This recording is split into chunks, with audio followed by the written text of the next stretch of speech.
আমি অহাকালি অসম চৰকাৰৰ লগত যিটো UTC বিভিন্ন ডিপাৰ্টমেণ্টেল যিটো সমস্যা আছে সেইবিলাক লৈ আমি কেনেকৈ প্ৰেজেণ্টেশ্যন দিব সেইটো বিষয়ে আমি আলোচনা কৰিছোঁ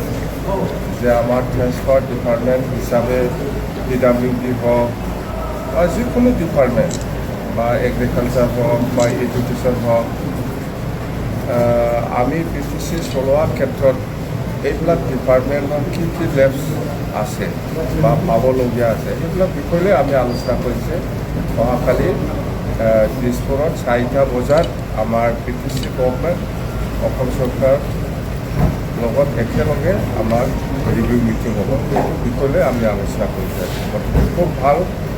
আমি যেনিবা গোটেই ডিপাৰ্টমেণ্ট চলাবৰ কাৰণে যিখিনি পষ্টৰ দৰকাৰ আছে সেইবিলাক আমি আলোচনা কৰিছোঁ বা আৰু কি PWD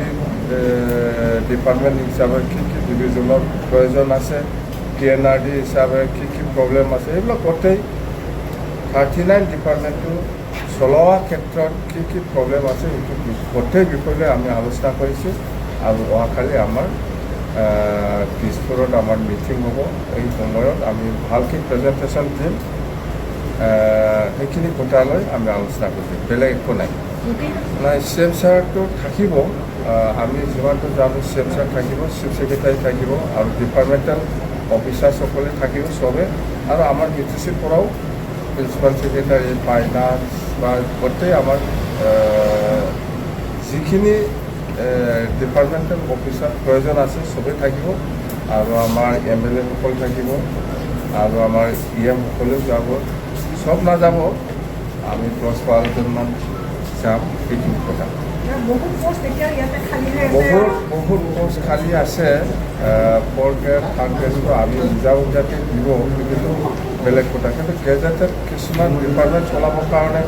গেজেটেড পোষ্ট মেলা ভেকেঞ্চি আছে হেল্থ ডিপাৰ্টমেণ্টত আছে গোটেই ডিপাৰ্টমেণ্টত আছে সেইটো যাতে ইমিডিয়েট ফিল আপ কৰিবৰ কাৰণে অসম চৰকাৰে দায়িত্ব লয় সেইবিলাক এপ্লিকেশ্যনটো আমি অহাকালি কৰিম সেইখিনি কথা দেই থেংক ইউ